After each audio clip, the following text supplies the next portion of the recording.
Hi friends, Lismi വീഡിയോസിലേക്ക് എല്ലാ കൂട്ടുകാർക്കും സ്വാഗതം. ഇന്ന് നമ്മളുടെ ഡിസ്കസ് ചെയ്യാൻ പോകുന്നത് നിങ്ങളുടെ ഇംഗ്ലീഷ് ടെക്സ്റ്റ് ബുക്കിലെ ആദ്യത്തെ യൂണിറ്റിലെ ഒന്നാമത്തെ poem, lines written in early spring written by William Wordsworth. William Wordsworth എന്ന പോയറ്റിനെ കുറിച്ച് നമ്മളെല്ലാവരും അറിഞ്ഞിരിക്കണം. SSLCക്ക് പലപ്പോഴും പ്രൊഫൈൽ റൈറ്റിംഗിൽ ചോദിക്കാൻ സാധ്യതയുള്ള ഒരാളാണ് വില്യം വേർഡ്സ്വർത്ത്. ലോകപ്രസിദ്ധനായ ഒരു കവിയാണ് വില്യം വേർഡ്സ്വർത്ത്. 1770 ഏപ്രിൽ മാസം 7-ാം തീയതി ഇംഗ്ലണ്ടിലാണ് അദ്ദേഹത്തിന്റെ ജനനം എന്ന് പറയുന്നത്. 19th സെഞ്ചുറിയുടെ തുടക്കത്തിൽ റൊമാൻറ്റിക് പോയട്രി അഥവാ കാൽപ്പനിക കവിതയ്ക്ക് തുടക്കം കുറിച്ച മഹത്തായ രണ്ട് വ്യക്തികളിൽ ഒരാളാണ് വില്യം വേർഡ്സ്വർത്ത്. അദ്ദേഹത്തിന്റെ ഏറ്റവും പ്രസിദ്ധമായ കവിതകൾ നമുക്ക് പറയാൻ പറ്റുന്നത് ഡാഫോഡിൽസ് എന്ന് പറയുന്ന കവിത വളരെ പ്രസിദ്ധമാണ്. ദ പ്രലൂഡ് എന്ന് പറയുന്ന കവിത വളരെ പ്രസിദ്ധമാണ്. ദ ലൂസി ഗ്രേ, ഇങ്ങനെ പോകുന്നു അദ്ദേഹത്തിന്റെ ഏറ്റവും മികച്ച കവിതകൾ എന്ന് പറയുന്നത്. 1843 പോയറ്റ് ലൊറേറ്റ് അംഗീകാരം നൽകി അദ്ദേഹത്തെ ആദരിക്കുകയുണ്ടായി. അദ്ദേഹം 1850 ഇതേ മാസം ഏപ്രിൽ മാസം 23-ാം തീയതിയാണ് മരണമടയുന്നത്. അദ്ദേഹത്തിന്റെ ഏറ്റവും മികച്ച കവിതയായ lines written in early spring എന്ന കവിതയിലൂടെ. വില്യം വേർഡ്സ്വർത്ത് അറിയപ്പെടുന്നത് പോയറ്റ് ഓഫ് നേച്ചർ എന്നാണ്, പ്രകൃതിയുടെ കവി എന്നാണ്.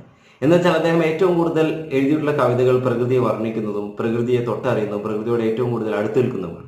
അത്തരത്തിലുള്ള ഒരു കവിത തന്നെയാണ് lines written in early spring എന്ന് പറയുന്നത്.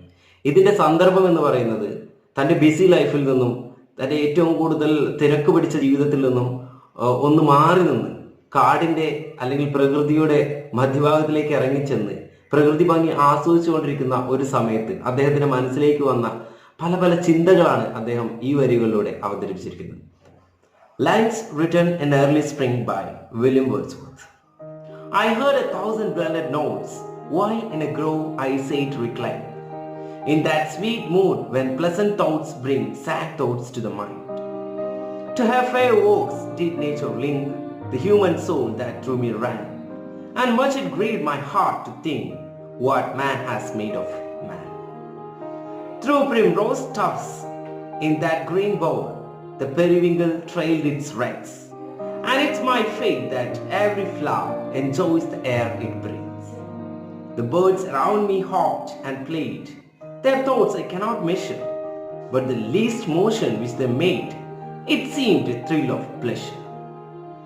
The budding twigs spread out their fan to catch the breezy air, and I must think, do all I can, that there was pleasure there. If this belief from heaven be sent, if such be nature's holy plan, have I not reason to lament what man has made of man? I heard 1,000 blended notes, while in a grove I sate reclined, in that sweet mood when pleasant thoughts bring sad thoughts to the mind. ഞാൻ ആദ്യം പറഞ്ഞു, William Wordsworth എല്ലാ സങ്കടങ്ങളിൽ നിന്നും എല്ലാ തരത്തിലുള്ള BC ലൈഫിൽ നിന്നും മാറി ഏകാന്തതയോടെ ഒരു കാടിന്റെ ഒത്ത നടുവിലായിട്ട് പ്രകൃതി ഭംഗി ആസ്വദിച്ചുകൊണ്ടിരിക്കുന്ന ഒരു സമയത്താണ് ഈ കവിത എഴുതുന്നതെന്ന്. സോ അങ്ങനെ ഇരിക്കുന്ന ഈ സമയത്ത് ഐ ഹേർഡ് 1,000 ബ്ലെൻഡഡ് നോട്ട്സ് എന്ന് വെച്ചാൽ അദ്ദേഹം I means who is I എന്ന് ചോദിക്കാം. ഐ മീൻസ് ദ പോയറ്റ് എന്ന് നിങ്ങൾക്ക് എഴുതാം, അല്ലെങ്കിൽ വില്യം വേർഡ്സ്വർത്ത് എന്ന് എഴുതാം. ഐ ഹേർഡ് 1,000 ബ്ലെൻഡഡ് നോട്ട്സ്, ഞാൻ 1,000 ബ്ലെൻഡഡ് നോട്ട്സ്. ബ്ലെൻഡഡ് എന്ന് പറഞ്ഞു കഴിഞ്ഞാൽ മിക്സഡ് എന്ന അർത്ഥത്തിൽ നമുക്ക് എടുക്കാം, കൂടിക്കലർന്ന മിക്സഡ് നോട്ട്സ്. നോട്ട്സ് എന്ന് പറയുന്നത് മ്യൂസിക്കിൽ ഉപയോഗിക്കുന്ന ഒരു വാക്കാണ് നോട്ട്. നമുക്കിവിടെ മെലോഡിയസ് വോയിസ് എന്ന് എടുക്കാം. ആയിരക്കണക്കിന് മെലോഡിയസ് ആയിട്ടുള്ള മധുരിതമായ ശബ്ദങ്ങൾ ആസ്വദിച്ചുകൊണ്ട് ഞാൻ ഇരിക്കുകയാണ്. എവിടെയാണ് ഞാൻ ഇരിക്കുന്നത്? While in a grove I sat reclined. While in a grove എന്ന് പറഞ്ഞു കഴിഞ്ഞാൽ ഒരു വുഡി ഏരിയ നമുക്ക് പറയാം, മരങ്ങളാൽ ചുറ്റപ്പെട്ട ഒരു പ്രദേശം. ആ പ്രദേശത്ത് ആയിരക്കണക്കിന് ബ്ലെൻഡഡ് നോട്ട്സ്, മൃദുലമായ നിരവധി പ്രകൃതിയുടെ ശബ്ദങ്ങൾ ആസ്വദിച്ചുകൊണ്ട് റിക്ലൈൻ എന്ന് പറഞ്ഞു കഴിഞ്ഞാൽ നമ്മൾ സാറ്റിസ്ഫൈഡ് ആയിട്ട് വളരെ റിലാക്സ് ആയിരിക്കുന്ന അവസ്ഥയാണ് റിക്ലൈൻ എന്ന് പറയുക. വളരെ റിലാക്സ് ആയി ആയിരക്കണക്കിന് പ്രകൃതിയുടെ ശബ്ദങ്ങൾ ആസ്വദിച്ചു കൊണ്ടിരിക്കുന്ന ആ സമയത്ത്, ഇൻ ദാറ്റ് സ്വീറ്റ് മൂഡ്, അത്രയും മനോഹരമായ ഒരു സമയത്ത്, ആ ഒരു സന്ദർഭത്തിൽ, when pleasant thoughts bring sad thoughts to mind എന്ന് വെച്ചാൽ അങ്ങനെ അത്രയും സന്തോഷവാനായിരിക്കുന്ന ആ സമയത്ത് പോലും എൻ്റെ മനസ്സിലേക്ക് സങ്കടകരമായ വിഷാദകരമായ ചില ചിന്തകൾ കടന്നു വന്ന എന്നാണ് അദ്ദേഹം പറയുന്നത്.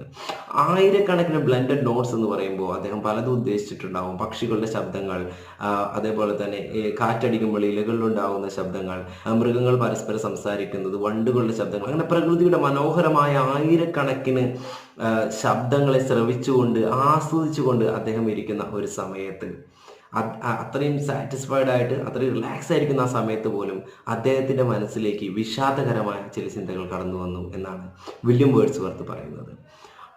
I heard 1,000 blended notes, while in a grove I sat reclined, in that sweet mood when pleasant thoughts bring sad thoughts to mind. ആലോചിച്ച് നോക്കുക, മനുഷ്യൻ എത്രയൊക്കെ സന്തോഷവാനാണ് എന്ന് എപ്പോഴൊക്കെ പറഞ്ഞാലും പൂർണ്ണമായും സന്തോഷവാനായിരിക്കാൻ ഒരു മനുഷ്യനും സാധിക്കില്ല എന്നാണ് അദ്ദേഹം പറയുന്നത്. പ്രകൃതിയെ പോലെ എപ്പോഴും സന്തോഷിതയായിട്ടിരിക്കാൻ ഒരു മനുഷ്യനെ കൊണ്ട് സാധിക്കില്ല. അദ്ദേഹത്തിൻ്റെ മനസ്സിലേക്ക് വേറിട്ട ചിന്തകളും വിഷാദ ചിന്തകളും കടന്നു വന്നുകൊണ്ടേയിരിക്കും എന്നാണ് വില്യം വേർഡ്സ്വർത്ത് ഇവിടെ പ്രതിപാദിക്കുന്നത്.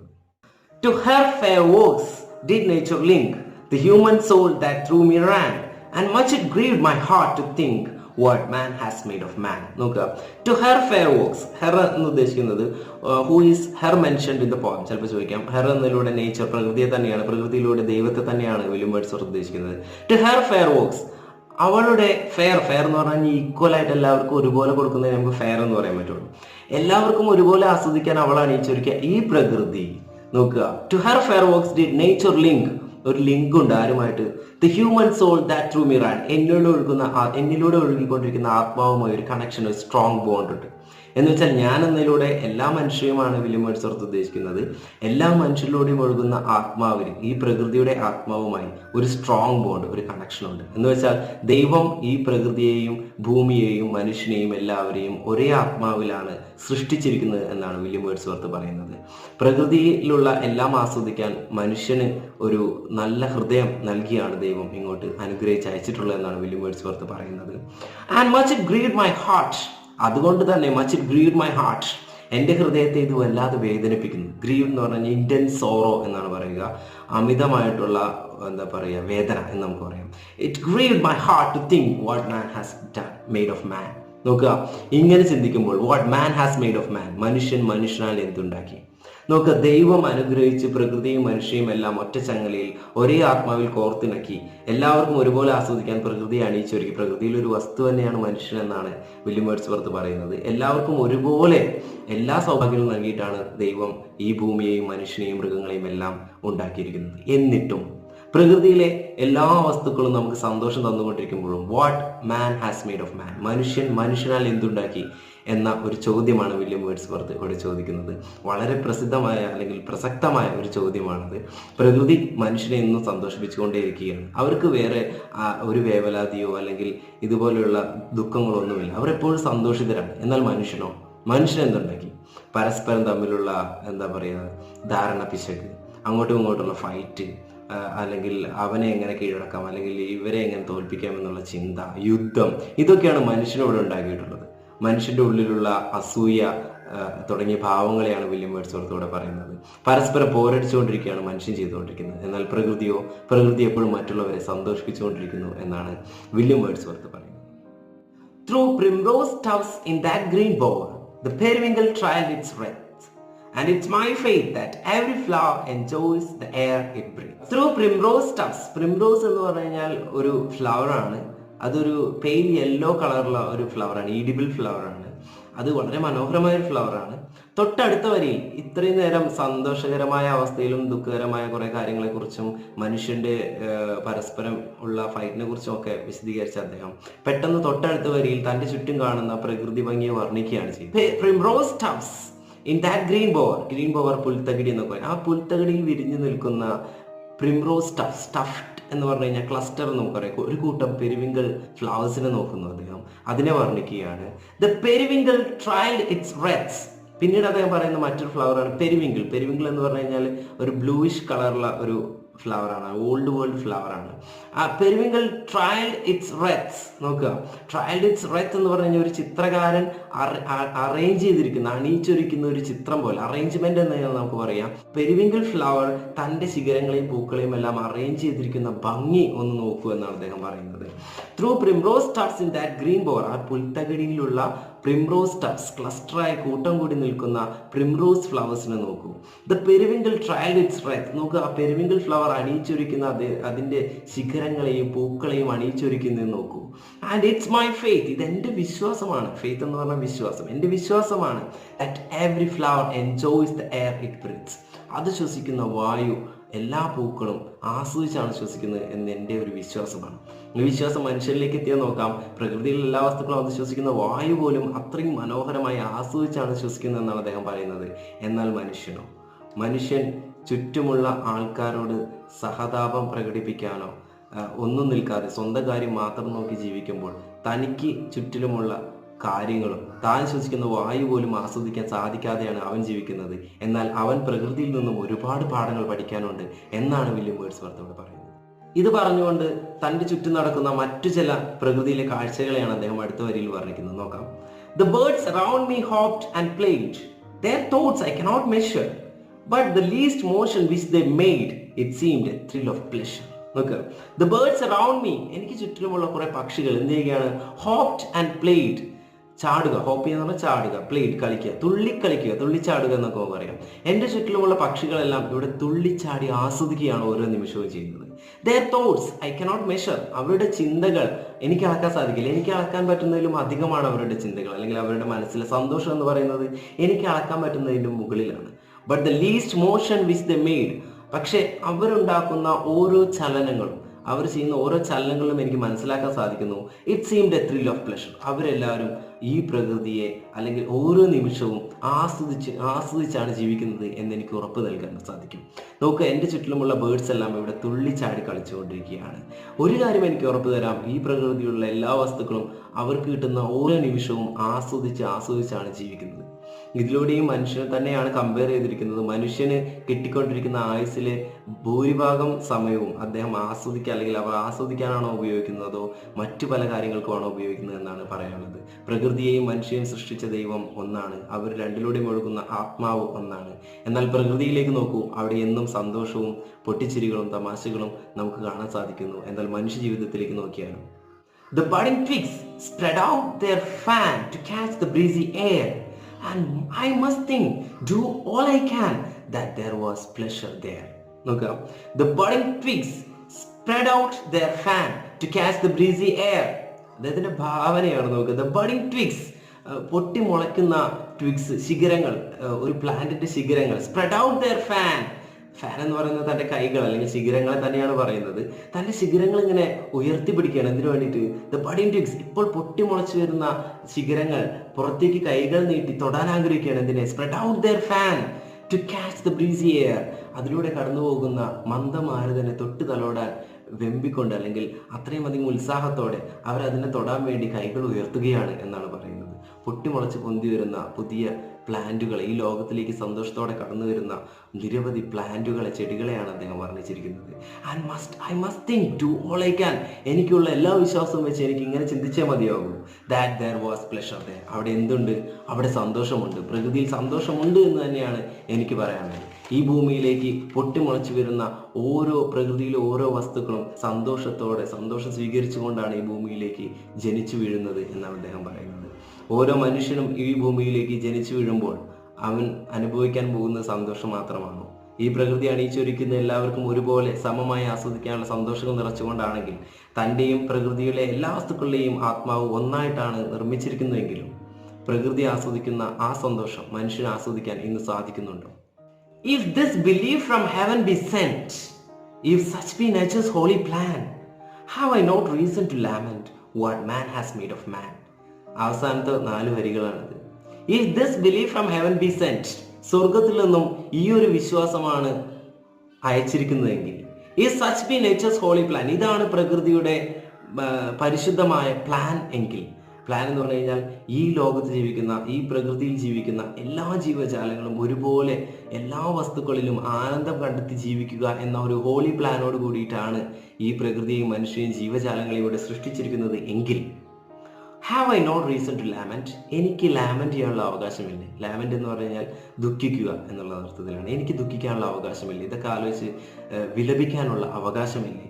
What man has made of man, എന്താലോചിച്ച് മനുഷ്യനാൽ എന്തുണ്ടാക്കി എന്നാലോചിച്ച് നോക്കുക.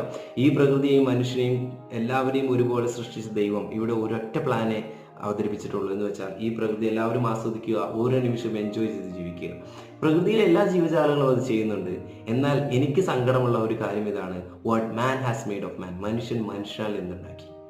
മനുഷ്യർ കുറെ യുദ്ധങ്ങളും അങ്ങോട്ടും ഇങ്ങോട്ടുള്ള കലഹങ്ങളും തൻ്റെ ജീവിതത്തിൽ ഒരിക്കലും സ്വസ്ഥയില്ലാത്ത കുറെ കാര്യങ്ങൾ ചെയ്തു വെച്ച് പ്രകൃതിയെ തന്നെ ചൂഷണം ചെയ്ത് ജീവിക്കുന്ന ഒരു മനുഷ്യനാണ് വില്യം വേർഡ്സ്വർത്ത് ഇവിടെ കാണുന്നത്.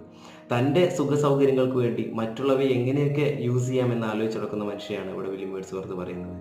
തൻ്റെ ഗ്രഹത്തിന് വലിപ്പം കൂട്ടാൻ വേണ്ടിയും തൻ്റെ ഉയർച്ചയ്ക്ക് വേണ്ടിയും പ്രകൃതിയിലെ മരങ്ങളെ വെട്ടി നശിപ്പിച്ചും കുന്നുകളെ എല്ലാം ഇടിച്ചു താഴ്ത്തിയും അവനുണ്ടാക്കിയിരിക്കുന്ന ഈ സ്വർഗം അവന് എത്രത്തോളം സന്തോഷം നൽകുന്നുണ്ട് എന്ന ഒരു ചോദ്യമാണ് വില്യം വേർഡ്സ്വർത്ത് ഇവിടെ അവതരിപ്പിക്കുന്നത്. വളരെ പ്രസിദ്ധമായ ഒരു ചോദ്യമാണ് കൂട്ടുകാരൻ. നിങ്ങൾ ആലോചിച്ച് നോക്കുക, കുറേ വർഷങ്ങൾക്ക് മുമ്പാണ് ഈ കവിത എഴുതിയിട്ടുള്ളെങ്കിലും എത്രത്തോളം ഉണ്ട് അദ്ദേഹത്തിൻ്റെ ദീർഘവീക്ഷണം. നിങ്ങൾ ചിന്തിച്ച് നോക്കുക, കുറേ വർഷങ്ങൾക്ക് ഇപ്പുറവും ഇനിയിപ്പോൾ കുറേ കാലം കഴിഞ്ഞാലും ഈ കവിതയ്ക്കുള്ള പ്രാധാന്യം അതുപോലെ നിലനിൽക്കും. ദോഷഫലങ്ങൾ ചെയ്ത് ജീവിക്കുന്ന മനുഷ്യനെ ചോദ്യം ചെയ്യുക കൂടിയാണ് വില്യം വേർഡ്സ്വർത്ത് ഈ കവിതയിലൂടെ അവതരിപ്പിച്ചിരിക്കുന്നത്. ഇനി പരീക്ഷയ്ക്ക് ചോദിക്കാൻ സാധ്യതയുള്ള ചില ചോദ്യങ്ങൾ നമുക്ക് ഡിസ്കസ് ചെയ്യാം. നമ്മുടെ ചില കാവ്യ ശൈലികൾ നമുക്കിതിൽ പരിചയപ്പെടാനുണ്ട്. ചില കാവ്യ ശൈലികൾ ഞാൻ നിങ്ങൾക്ക് പരിചയപ്പെടുത്തരാം. ഒന്ന് പേഴ്സോണിഫിക്കേഷൻ എന്നുള്ളതാണ്. പേഴ്സോണിഫിക്കേഷൻ ഓൾറെഡി ചിലപ്പോൾ ക്ലാസ്സിൽ പഠിച്ചിട്ടുണ്ടാവും. ജീവനില്ലാത്ത വസ്തുക്കളിലേക്ക് ജീവനുള്ളവയുടെ ചില വികാരങ്ങളെ കൊടുത്തുകൊണ്ട് സങ്കല്പിച്ചുകൊണ്ട് എഴുതുന്നതാണ് പേഴ്സോണിഫിക്കേഷൻ എന്ന് പറയുന്നത്. ഉദാഹരണത്തിന് 9ാം ക്ലാസ്സിൽ ഇപ്പോൾ നിങ്ങൾ പഠിച്ചിട്ടുണ്ടോ, when the rain cried the hills laughed. മഴയ്ക്ക് ഒരിക്കലും കരയാൻ സാധിക്കില്ല, ഹിൽസിന് പർവ്വതങ്ങൾക്ക് ഒരിക്കലും ചിരിക്കാനും സാധിക്കില്ല. പക്ഷേ ജീവനുള്ള വസ്തുക്കൾ ചെയ്യുന്നവയാണ് അതെല്ലാം അങ്ങനത്തെ ചില വികാരങ്ങൾ, ക്രിയകൾ നമ്മൾ ജീവനില്ലാത്ത വസ്തുക്കൾക്ക് സങ്കല്പിച്ചെഴുതുന്നതിനാണ് പേഴ്സോണിഫിക്കേഷൻ എന്ന് പറയുക. ഈ പോയത്തിലെ പേഴ്സോണിഫിക്കേഷൻ ചോദിച്ചാൽ എഴുതാൻ പറ്റിയത് നോട്ട് ചെയ്തോളൂ. ടു ഹാവ് ഫെയർ വോക്സ് നിങ്ങൾക്ക് എഴുതാം. പെരിവിങ്കിൾ ട്രയൽഡ് ഇറ്റ്സ് റൈറ്റ്സ് നിങ്ങൾക്ക് എഴുതാം. Flowers enjoy the air. ഈ 3 വരികളും നിങ്ങൾക്ക് കോട്ട് ചെയ്ത് എഴുതി വയ്ക്കാം പേഴ്സോണിഫിക്കേഷൻ ചോദിക്കുകയാണെങ്കിൽ. ഇനി ഇമേജറി, വിവിധ തരത്തിലുള്ള ഇമേജറുകൾ നിങ്ങൾ പഠിച്ചിട്ടുണ്ടാവും. Visual image, auditory image, tactile image, olfactory image, gustatory image, ഇങ്ങനെ പല ഇമേജുകളും നിങ്ങൾ പഠിച്ചിട്ടുണ്ടാവും. ഇതിലുള്ള ഇമേജുകൾ ഏതൊക്കെയാണ് നമുക്ക് നോക്കാം. വിഷ്വൽ ഇമേജ് ഉണ്ട്. വിഷ്വൽ ഇമേജ് ചോദിച്ചാൽ നിങ്ങൾക്ക് എഴുതാം the birds around me hopped and played. പക്ഷികൾ തുള്ളിച്ചാടി കളിക്കുന്നതിൻ്റെ ചുറ്റുമുള്ള കാഴ്ച, ഇത് വിഷ്വൽ ഇമേജ് ആണ്. വിഷ്വൽ ഇമേജ് എന്ന് പറഞ്ഞാൽ നമ്മൾ കാണുന്ന ഇമേജ്. ഓക്കെ. ഓഡിറ്ററി എന്ന് പറഞ്ഞാൽ നമ്മൾ കേൾക്കുന്ന ശബ്ദങ്ങൾ ഏതൊക്കെയാണ് എന്നുള്ളതാണ് എഴുതി വയ്ക്കേണ്ടത്. അത് നിങ്ങൾക്ക് ബ്ലെൻഡഡ് നോട്ട്സ് എന്ന് എഴുതാം. മിക്സഡ് ആയിട്ടുള്ള പ്രകൃതിയുടെ ശബ്ദങ്ങൾ അദ്ദേഹം കേൾക്കുന്നുണ്ടായിരുന്നു. അത് ഓഡിറ്ററി ഇമേജായി നമുക്ക് എഴുതി വയ്ക്കാം. ഓക്കെ. ടാക്ടൈൽ ഇമേജ്, നമുക്ക് തൊട്ടറിയാൻ സാധിക്കുന്നത് ടാക്ടൈൽ ഇമേജ് എന്ന് പറയുന്നത്. ബ്രീസി എയർ നിങ്ങൾക്ക് എഴുതി വയ്ക്കാം. എയർ നമുക്ക് തൊട്ട് തലോടി അനുഭവിക്കാൻ സാധിക്കുന്ന ഒരു ഇമേജാണ്. സോ ഈ 3 ഇമേജുകളും നിങ്ങൾക്ക് അതിൽ നിന്നും എഴുതി വയ്ക്കാം ചോദിച്ചാൽ. മറ്റൊന്ന് അലിട്രേഷൻ എന്ന് പറയുന്നത്. അലിട്രേഷൻ എന്ന് പറഞ്ഞു കഴിഞ്ഞാൽ ഒരേ ലെറ്റർ, സെയിം ലെറ്റർ ഒരേ വരിയിൽ തന്നെ റിപ്പീറ്റ് ആയിട്ട് വീണ്ടും വീണ്ടും ആവർത്തിച്ച് വരുന്നുണ്ടെങ്കിൽ, ഇപ്പം എം എന്നുള്ള ഒരു ലെറ്റർ ഒരേ വരിയിൽ തന്നെ വീണ്ടും വീണ്ടും ആവർത്തിച്ച് ഉപയോഗിക്കുന്നുണ്ടെങ്കിൽ അതിനെ അലിട്രേഷൻ എന്ന് പറയും. ഇവിടെ അലിട്രേഷനായി വന്നിരിക്കുന്നത് man has made of man. Underline ചെയ്ത് വയ്ക്കാം. Man has made of man. നോക്കുക, man M, made M, made of man, man M, again M M M ആവർത്തിച്ച് വന്നിരിക്കുകയാണ്. അത് അലിട്രേഷൻ. വീണ്ടും much it grieved my heart, much it grieved my heart, M M വീണ്ടും ആവർത്തിച്ച് വന്നിരിക്കുകയാണ്. ഇവയെല്ലാം നമുക്ക് അലിട്രേഷൻ എന്ന വിഭാഗത്തിൽ പെടുത്താം. പിന്നെ ചോദിക്കാൻ സാധ്യതയുള്ള ഒരു ചോദ്യം എന്ന് പറയുന്നത് ഇതിൻ്റെ റൈം സ്കീം ഏതാണെന്നുള്ളതാണ്. ഈ പോയത്തിൻ്റെ റൈം സ്കീം എന്ന് പറയുന്നത് ABAB ആണ്. എഴുതിച്ചോളാം, ABAB ആണ് ഇതിൻ്റെ റൈം സ്കീം എന്ന് പറയുന്നത്. റൈമിംഗ് വേർഡ്സ് കണ്ടുപിടിക്കാൻ നിങ്ങൾക്ക് അറിയാമെന്നാണ് എനിക്ക് തോന്നുന്നത്. ഒരു വേർഡിൻ്റെ എൻഡിങ് പ്രൊനൗൺസിയേഷൻ, ഒരു വേർഡ് ഏത് സൗണ്ടിലാണോ അവസാനിക്കുന്നത് ആ സൗണ്ട് വെച്ചിട്ടാണ് നമ്മൾ റൈമിംഗ് വേർഡ്സ് കണ്ടെത്തുക. ഒരേ റൈമിംഗ് വേർഡിൽ അവസാനിക്കുന്ന വരികൾ ചേർത്തിലേക്കിട്ടാണ് നമ്മൾ റൈം സ്കീം കണ്ടെത്തുക. അത് നിങ്ങൾക്ക് അറിയാമെന്ന് വിചാരിക്കുന്നു. റൈമിംഗ് വേർഡ് ഉപയോഗിച്ച് റൈം സ്കീം കണ്ടെത്താം. ഈ കവിതയുടെ റൈം സ്കീം എന്ന് പറയുന്നത് ABAB ആണ്. ഇനി ടെക്സ്റ്റ് ബുക്കിൻ്റെ സൈഡിലുള്ള ചില ചോദ്യങ്ങൾ നമുക്ക് നോക്കാം, എങ്ങനെ ഉത്തരം എഴുതാമെന്ന്. ഒന്നാമത്തെ ചോദ്യം നോക്കാം. What does the expression I said reclined indicate about the poet state of mind? കവിതയിലെ ഐ സെയ്ഡ് റിക്ലൈൻഡ്, ഞാൻ വളരെ റിലാക്സ് ആയിരിക്കുന്നു എന്ന ഒരു വരിയിലൂടെ കവിയുടെ മനസ്സിൻ്റെ ഏത് അവസ്ഥയാണ് ഉദ്ദേശിച്ചിരിക്കുന്നത് എന്നാണ് ചോദ്യം. ഉത്തരം വളരെ സിമ്പിളാണ്. The poet is in his blissful state or happy state എന്ന് നിങ്ങൾക്ക് ഉത്തരം എഴുതാം. The poet is in his blissful state എന്ന് വെച്ചാൽ പോയറ്റ് വളരെ റിലാക്സ് ആയ അവസ്ഥയിലാണ്, സന്തോഷകരമായ അവസ്ഥയിലാണ്, സാറ്റിസ്ഫൈഡ് ആയ അവസ്ഥയിലാണ് എന്ന് നിങ്ങൾക്ക് ഉത്തരം എഴുതിയിരിക്കാം. The poet is in his blissful state or happy state. Okay. രണ്ടാമത്തെ ചോദ്യം, why does the poet feel sad while reclining in the grove? ആ ഒരു വുഡി ഏരിയയിൽ ഇരിക്കുമ്പോൾ എന്തുകൊണ്ടാണ് പോയറ്റ് പെട്ടെന്ന് സാഡായി മാറിയത്, വിഷമിച്ചു പോയത്, അല്ലെങ്കിൽ വിഷാദമുഖമായി തീർന്നത് എന്തുകൊണ്ടാണ്? ഉത്തരം, there are sad thoughts in his mind. വളരെ സിമ്പിളാണ്. there are sad thoughts in his mind. അദ്ദേഹത്തിന്റെ മനസ്സിൽ ദുഃഖകരമായ ചിന്തകൾ ഉള്ളത് കൊണ്ടാണ് അദ്ദേഹം വിഷാദ മൂകനായി തീർന്നത്. that is the answer. there are sad thoughts in his mind. okay. മൂന്നാമത്തെ ചോദ്യം, how does the poet associate himself with nature? തന്നെ how does the poet associate തന്നെ പ്രകൃതിയുമായി എങ്ങനെയാണ് കവി ബന്ധിപ്പിച്ചിരിക്കുന്നത് ഈ കവിതയിൽ എന്നാണ് മൂന്നാമത്തെ ചോദ്യം. ഉത്തരം, the human soul is linked with the fair works of nature. ഈ പ്രകൃതിയുടെ തന്നെ എന്താ പറയുക, ഏറ്റവും മികച്ച ഫെയർ വർക്ക് എന്ന് പറയുന്നത് പ്രകൃതിയും ആത്മാവും മനുഷ്യന്റെ ആത്മാവും തമ്മിൽ, the human soul is linked with nature soul എന്ന് വേണമെങ്കിൽ നമുക്ക് എഴുതാം. പ്രകൃതിയുടെ ആത്മാവും മനുഷ്യന്റെ ആത്മാവും തമ്മിൽ ഒരു സ്ട്രോങ് ബോണ്ട് ഓൾറെഡി ഉണ്ട്. The human soul is linked with the fair works of nature. That is the answer. Okay. നാലാമത്തെ ചോദ്യം, and much it grieved my heart what man has done of man. What do these lines means? ഇതെന്തായാലും ചോദിക്കാൻ സാധ്യതയുള്ള ഒരു ചോദ്യമാണ്. what man has done of man എന്നതിലൂടെ എന്താണ് ഉദ്ദേശിച്ചിരിക്കുന്നത്? നിങ്ങൾക്ക് ഉത്തരം എങ്ങനെ എഴുതാം? man disrupted the harmony of nature. പ്രകൃതിയുടെ ഹാർമണി എന്ന് പറഞ്ഞു കഴിഞ്ഞാൽ ഏറ്റവും സന്തോഷകരമായി ജീവിക്കുന്ന ചുറ്റുപാടിനെ, പരസ്പരം മനസ്സിലാക്കി സൗഹാർദ്ദപരമായി ജീവിക്കുന്ന ചുറ്റുപാടിനെയാണ് ഹാർമണി എന്ന് പറയുന്നത്. Man disrupted the harmony of nature. അങ്ങനെയുള്ള പ്രകൃതിയുടെ ഏറ്റവും സുന്ദരമായ അവസ്ഥയെ ഡിസ്റപ്റ്റ് ചെയ്ത അല്ലെങ്കിൽ തടസ്സപ്പെടുത്തിയാണ് ആര് ജീവിക്കുന്നത്? മനുഷ്യൻ ജീവിക്കുന്നത്. That is what man has done of മാൻ. അഞ്ചാമത്തെ ചോദ്യം, what makes the poet think that every flower enjoys its existence? നോക്കുക, എന്തുകൊണ്ടാണ് കവി ചിന്തിച്ചത് എല്ലാ പൂക്കളും അവർ ശ്വസിക്കുന്ന വായു ആസ്വദിക്കുന്നുണ്ട് എന്ന് കവി ചിന്തിക്കാനുള്ള കാരണം എന്താണ്? ഉത്തരം വളരെ സിമ്പിളാണ്. Plants are happy to bring forth flowers and flowers enjoys the harmony of nature. പ്രകൃതിയിലെ ഏറ്റവും മനോഹരമായ ഒരു സൃഷ്ടി പൂക്കൾ, അവയുടെ ചുറ്റുപാടിനെ വളരെയധികം സ്നേഹിക്കുന്നു, സന്തോഷകരമായിട്ടാണ് ജീവിക്കുന്നത്. വളരെ സിമ്പിളായ ആൻസറാണ്. Plants are happy to bring forth flowers and flowers enjoy the harmony of nature. പ്രകൃതിയിലെ സൗഹൃദങ്ങളെ അല്ലെങ്കിൽ പരസ്പര ബന്ധങ്ങളെ വിലമതിക്കുന്നു പൂക്കൾ, ആസ്വദിക്കുന്നു പൂക്കൾ. That's all. ആറാമത്തെ ചോദ്യം, what is nature's holy plan? എന്തായിരുന്നു പ്രകൃതിയുടെ ആ ഹോളി പ്ലാൻ എന്ന് പറയുന്നത്? How does man work against it? ഇതിനെതിരെ മനുഷ്യൻ എങ്ങനെയാണ് പ്രവർത്തിക്കുന്നത്? Nature feels everything with pleasure, man does not realise the plan of nature. പ്രകൃതി ഇവിടെ മുഴുവൻ സന്തോഷം കൊണ്ട് നിറച്ചിരിക്കുകയാണ്, എന്നാൽ മനുഷ്യന് അതൊരിക്കലും റിയലൈസ് ചെയ്യാൻ സാധിക്കില്ല എന്നാണ് കവി പറയുന്നത്. പ്രകൃതി ഇവിടെ ആസ്വദിക്കാൻ വേണ്ടി ഒരുപാട് കാര്യങ്ങൾ ഒരുക്കി വെച്ചിട്ടുണ്ട്, മനുഷ്യന് അതൊന്നും തിരിച്ചറിയാൻ സാധിക്കില്ല എന്നാണ് വില്യം വേർഡ്സ്വർത്ത് പറയുന്നത്. അവസാനത്തെ ഒരു ചോദ്യം നിങ്ങൾക്കുള്ളതാണ്. ഇതിന് മറ്റൊരു ഹെഡിങ് ടൈറ്റിൽ കൊടുക്കാൻ വേണ്ടിയിട്ട് നേച്ചറുമായി കണക്ട് ചെയ്ത അല്ലെങ്കിൽ നിങ്ങൾക്കിത് വായിച്ചിട്ട് നിങ്ങൾക്ക് തോന്നുന്ന ഏറ്റവും മികച്ച ഒരു ടൈറ്റിൽ നിങ്ങൾക്കിത് കൊടുക്കാം. ഇത്രയും ക്വസ്റ്റ്യൻ ആൻസേഴ്സും പറഞ്ഞു തന്നിട്ടുള്ള അർത്ഥങ്ങളും നിങ്ങൾക്ക് വളരെയധികം ഉപകാരപ്പെട്ടു എന്ന് വിചാരിക്കുന്നു. ഈ ചാനൽ ഇതുവരെ സബ്സ്ക്രൈബ് ചെയ്യാത്തവർ ഉടനെ തന്നെ സബ്സ്ക്രൈബ് ചെയ്യുക, ലൈക്ക് ചെയ്യുക, ഷെയർ ചെയ്യുക.